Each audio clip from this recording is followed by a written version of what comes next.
par le chapitre des mesures législatives et réglementaires. Sur le rapport du Premier ministre par intérim, le Conseil des ministres a adopté un projet de décret portant approbation de la stratégie nationale de stabilisation des régions du centre et son plan d'action 2022-2024. Dans le cadre de la résolution de la crise du centre, le gouvernement a pris acte de la communication écrite relative à la stratégie nationale de stabilisation des régions du centre et son plan d'action 2022-2024 lors de la session du Conseil des ministres du 15 juin 2022.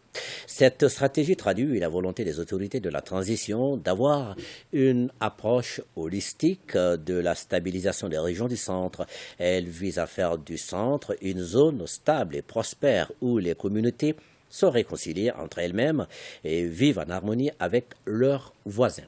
La stratégie nationale de stabilisation des régions du centre est articulée autour des axes ci-après le rétablissement de la paix, de la sécurité et de la cohésion sociale, l'amélioration de la gouvernance et le renforcement de la justice, la gestion des questions humanitaires et le relèvement économique, la communication et la coordination des interventions des partenaires. Le projet de décret adopté ouvre la voie à la mise en œuvre des actions prévues dans le plan d'action.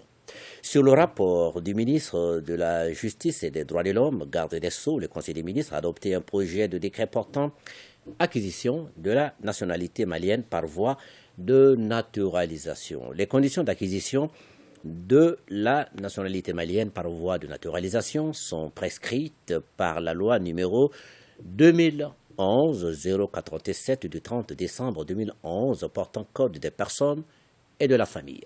Les demandeurs concernés remplissent tous les conditions fixées par le code des personnes et de la famille.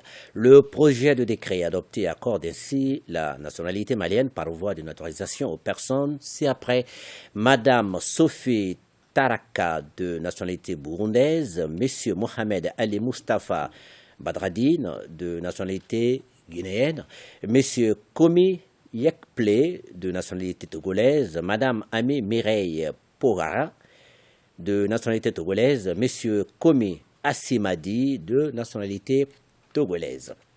Sur le rapport du ministre des Mines, de l'Énergie et de l'Eau, le Conseil des ministres a adopté un projet d'ordonnance portant création de la Société de recherche et d'exploitation des ressources minérales du Mali.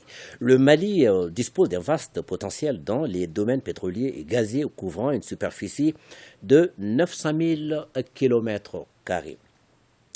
Pour la mise en valeur de ces nombreuses ressources et conformément aux recommandations des Assises nationales de la refondation, le projet d'ordonnance adopté crée la Société de recherche et d'exploitation des ressources minérales du Mali avec comme actionnaire unique l'État. La société a pour objet la recherche, l'exploitation, le traitement et la commercialisation des substances minérales dans les limites des périmètres qui lui sont octroyés. Sur le rapport du ministre de l'Enseignement supérieur et de la Recherche scientifique, le Conseil des ministres a adopté des projets de textes modifiant l'ordonnance numéro 2017-036 PRM du 27 septembre 2017 portant statut des enseignants-chercheurs de l'enseignement supérieur, de la recherche scientifique et son décret d'application. L'amélioration des conditions de vie et de travail des enseignants à travers une refonte du système éducatif est l'un des axes majeurs de la feuille de route de la transition. C'est dans ce cadre que les fonctionnaires relevant du statut général des fonctionnaires et du statut du personnel enseignant de l'enseignement secondaire, de l'enseignement fondamental et de l'éducation préscolaire et spéciale ont bénéficié d'une augmentation salariale d'environ 20%. Les modifications apportées visent notamment à fixer les conditions d'accès au statut des enseignants-chercheurs de l'enseignement supérieur et de la recherche scientifique, fixer la limite d'âge de recrutement des assistants et des attachés de recherche à 43 ans, harmoniser l'âge de départ à la retraite à 65 ans pour tous les enseignants-chercheurs du statut des enseignants-chercheurs de l'enseignement supérieur et la recherche scientifique, prendre en compte l'augmentation salariale d'environ 20% au profit du personnel de l'enseignement supérieur et de la recherche scientifique, hiérarchiser les fonctionnaires relevant du statut général des fonctionnaires qui dispensent des cours ou mènent des activités de recherche dans les institutions d'enseignement supérieur et de recherche afin qu'ils puissent évoluer dans le domaine de l'enseignement supérieur et de la recherche scientifique. L'adoption des projets de texte participe de la mise en œuvre des engagements du gouvernement, de sa volonté de rétablir l'équité et la justice sociale et d'améliorer les conditions de travail du personnel de l'enseignement supérieur et de la recherche scientifique. Au chapitre des mesures individuelles, le Conseil des ministres a procédé à des nominations. La liste nominative des intéressés est disponible sur le site web du secrétariat général du gouvernement, c'est le www.sg-mali.ml et dans le journal L'Essor. Au chapitre des communications, le ministre de la Justice et des Droits de l'Homme, garde des Sceaux, a informé le Conseil des ministres de l'organisation par notre pays de la conférence annuelle du groupe régional africain de l'Union internationale des magistrats. Le groupe régional africain de l'Union internationale des magistrats, lors de la conférence annuelle tenue du 7 au 11 mai 2022 à Tunis, a porté son choix sur le Mali pour organiser la conférence annuelle statutaire au titre de l'année 2023. L'objectif principal du groupe régional africain de l'Union internationale des magistrats est la sauvegarde de l'indépendance du pouvoir judiciaire, qui est une condition essentielle de la fonction juridictionnelle et une garantie des droits et des libertés de la personne humaine. La conférence qui se tiendra du 4 au 11 février 2023 ici à Bamako contribuera au rayonnement de notre pays par la défense des valeurs de la paix, de sécurité, de promotion des droits humains, de bonne gouvernance, de justice sociale et du droit universel.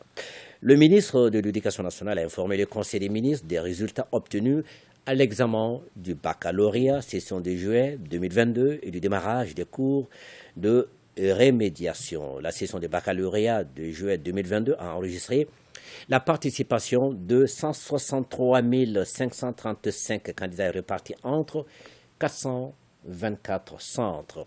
Au terme des travaux de secrétariat et de correction, 33 334 candidats sont déclarés admis, soit un taux d'admission nationale de 20,35%. Par ailleurs, dans la perspective de mieux préparer les élèves aux examens à venir, le ministère de l'Éducation nationale organise des cours de remédiation au profit des élèves du fondamental et de ceux de l'enseignement secondaire général. La formation en approche par compétences de 500 enseignants du secondaire général est également en préparation et sera tenue dans 5 pôles de formation. La réalisation de ces activités contribuera à l'amélioration de la qualité de l'éducation. Le ministre de la Santé et du Développement social a informé le Conseil des ministres de l'évolution de la maladie à coronavirus marquée par une augmentation du nombre de cas testés positifs par rapport à la semaine précédente. Le président de la transition, chef de l'État, a appelé la population au respect strict des mesures de prévention et de lutte contre la maladie. Foussine Tounkara, à vous et bon suite du journal. Merci beaucoup Ibrahim Djambeli.